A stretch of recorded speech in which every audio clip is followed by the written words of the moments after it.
Let's start with a short one. This one was actually in Quiet Lightning a couple of sparkling blinks ago. It's called For Miguel While at the Show. I could have sworn I saw you drunk tonight, Mike Strong, and for Robin Guthrie, no less. Thought briefly that maybe, just maybe, you finally played your DJ Spider-Man remix of cherry-colored funk for him. Magical.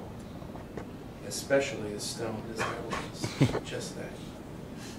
As the lights and waves of guitars washed over me in the graying crowd, my lost teenage, a tiny wound on the wooden dance floor under the disco ball, turning slowly in the dark.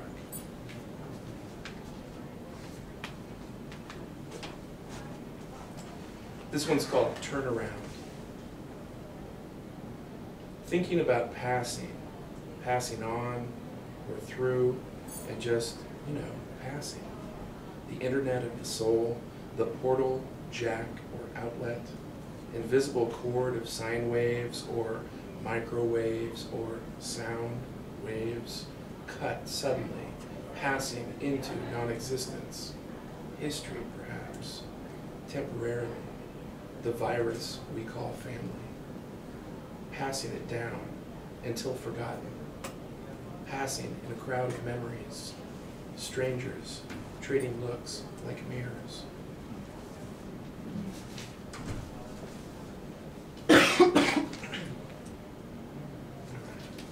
This one's called Petaluma Transmission, although I'm not really attached to that title right now. It goes like this. Reading the fog back to front, half a cigarette for breakfast. Windows let down, let some outside in. Fly the ribbon of the highway, between crags and coast, over the fog-locked bridge. Soon slicing shade and dappling sun, through the near autumn park. Sailor Jerry asleep in my ears.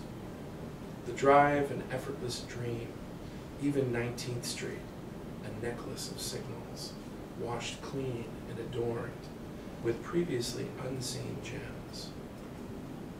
It's the fight to do more than just survive this day, the ones after. Feel it out in sunlight and ocean-colored air. The night all gone, paved but unspoken. Difficulty and harder truths. It's never as it seems, never what it seems to be, or even is now never. Hanging intangible all around us, lusting for a truer self. Tears of words for blankets, cold confusion. How much remembered, how much forgotten, how many now?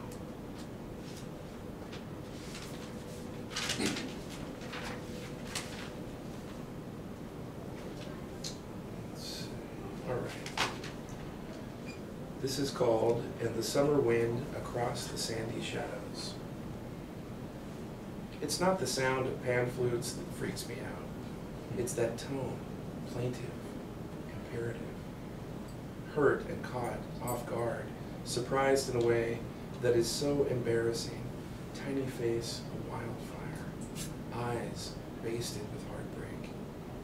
Soupy moments won't flop. Please stop. Tacky seconds of pained straining. Panic rising with fumbling, frantic fingers jingling. Change, keys, mints, whatever, pens. It's not being alone in a room with you that screams out, impossible. Outcomes come in. Tides of tiny sweaters, knitted hats, mittens. Kittens, while cute as buttons, still make mincemeat of mutton. Their tiny claws of razor-like bone. Quiet, quiet, I'm on the phone with your grandmama. That isn't the scary part, neither. Never did it for me, either. But the night air on blacktop, bodies bent, lifting bumpers. 1, 2, 3, go. Push down side streets to block some guy's driveway. Just do it now or get punched out, left out, crapped on, slapped down. And the summer wind across the sandy shadows. Hills like delicate music for a boy whose soul yearns for other places, other people. Leave for places more peaceful. Get ulcers and night frights, sleepwalks and bruises for being naive, like small-town martyrs ought to be. That was unnerving to be certain, but that other fear came earlier. Ears panicky with heartbeat, tamped with oil and wadding, door thrown open so sudden, portal from a night so different, hot waves of breathy alcohol, trapped in my body, played dead, just played dead. His hands doing something more than making fists. Damned if he can remember why he made them, but since they're made, might as well use them. Confusion, my own high head blurring medicines. Soon they're upon me, my small child's body, shoved like a secret, slapped, punched, and beaten. Timeless transfer completed.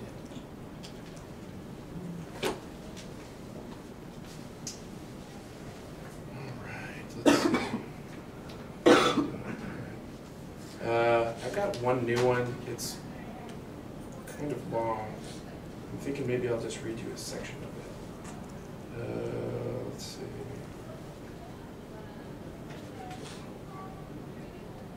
You know what? I think I'll just skip it. I can't find it. It's too small of a print to find the part I want to read you right now. Switching gears. This stuff is a little bit more playful, a little bit more musical, and not quite as dour and heavy-hearted. So, this is called Greetings, Half Pint. Just, switching gears a little bit. Limp to the sun at the edge. Don't mumble ever, because Mick comes through no matter what you're doing. Having read isn't reading. Actively humming back home. Yes, I am. But on thin night legs. One dust better than a nightclub, the other one, you know. Skiffle spittle forgetting Frogtown, downtown, downbound, oh fuck it. A harmonica and a dream and an STD. Believing in time travel, if only through the wall. Going home, boom, ba ba, boom, boom. I just can't wait. Limp toward the hot plate, but remember the lesson. Hands scarred like leg braces, denied and hidden. In shame fog, your shame frog, too much like, and that damn it harmonium. His hands jerking motion. Feel all right, he says across time and therefore space. Early in the morning, gonna catch that plane, mumbling something, your headphones holding on to the dream. Such a long, long time. The door ruptures into alcohol night. Sweet love in the middle of the night, early in your morning, moaning all up in your morning, all up in your gloved and powdered hand. Aren't you the gentleman? Look at you. Sha-la-la, your pretty little smile. Your wad and your whip and your shoes cost a mile. Yeah, that might be seen as cheap, but my skills in the realm of super high fives when I shine. Mick is not here now, gone now, before they place me in the ground. The bass weaves and bobs, crosses up and under, drops the hammer, and this is my shanty banter. Limp toward it, come on, the sun and the edge. All right, a couple more little kind of goofy sound pieces. This one's called Faux You Jam, F-A-U-X, Faux You. You finally get home, and wait, hold the phone while you're listening to Chrome balanced on a porcelain throne. You start to get stoned, man. Your lover's hands, a Godiva chocolate factory, concupiscent band jam, all night just flam blam. No thank you, ma'am. Salami with cheese, cocked back with a slow jam. In the backseat, all wait, where do we go, man? Drinking cheap champagne from broken flutes in your cupped hands. Not afraid to lose again, so close to no man's land. At least there's some bravery in attempting to crash land. Getting all cream corn savory in your own private glam slam. Your Karen Finley pockets weeping desiccated peaches and overripe yams, plucked with your own dirty fingers from those tiny, tiny cans. I just can't seem to grasp it. I I can't understand. I can't get my rotten mind around it, but you can? Swinging from the dark trees, you jump down to the bandstand, your bare feet on the stage, trumpet gripped in your one good hand. You played that one tune, slow and luscious, quiet, quiet storm. Y'all be damned. It was well played, all your own. You know, like Betty's Kid, Bam Bam.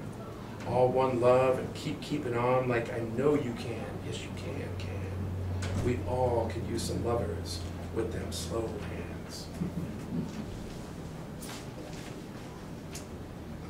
All right, this is called Turn the Sound Down. Where is the morbid clown found? I want to say in the ground, but pond fronds bob in the tooly fog, your hand on your scapular, beneath thin cotton peak and thick white undershirt, hoping that chipboard and sheep wool patch work. Turn down your mirrors, dim them, those robes and cassocks. Never wanted it, wanted that. Can't you just plan a scam to end all brat frats, unspoken clown man? Not funny at all. Your leg bigger, my hand small. The morbid clown isn't found. That's the whole problem. The hardening pretzel, so fragile as to be broken, to break, to fall, or be pulled in a million directions. North, south, east, and as far as we are the best we know there was. So gather round, moped resound, kettle drum of lost miracles, cauldron of cackling mounds, the glass eyes so real, still judging judges, pained and painted faces, grimace or a frown, sick as mortal sound. All right, I just have two more, so we're almost there. This one's called The Ninth Step, and it's actually part of a longer series I'm working on.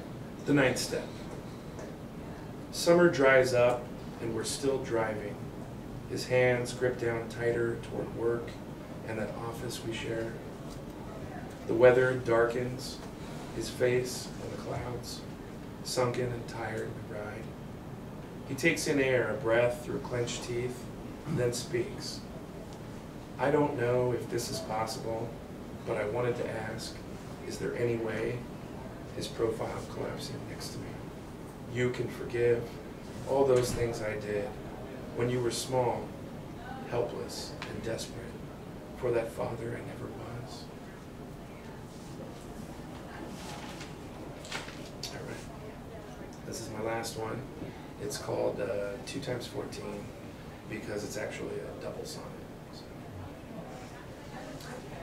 He devoted his whole life to the future, a future he never made it into, petitioning politicians and scholars to wake to the truth of our notion, predicament, problem, or near ending, the decline and fall of our empire, our use-by date now long gone. Gary Snyder still crying from the deserts, and from the mountaintops, and the hilltops, and the gullies. And my father drank it in like it was gospel, and he knew he could do better in the morning.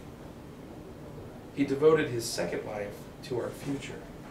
His first life, he spent like teenage semen, lost in the blur of the moment, in the darkness without focus or intention, spilled out in drugs and alcohol and work, blind to the black magic he was wielding, voice of a ghost that is now leaving. He devoted himself to our saving. He devoted himself to our future, to prove to the world that he meant it, and strove to impart its importance, its imperative, its requirement, and its tenet, to his children and their children, and to each other. He gave himself to the hope of a future.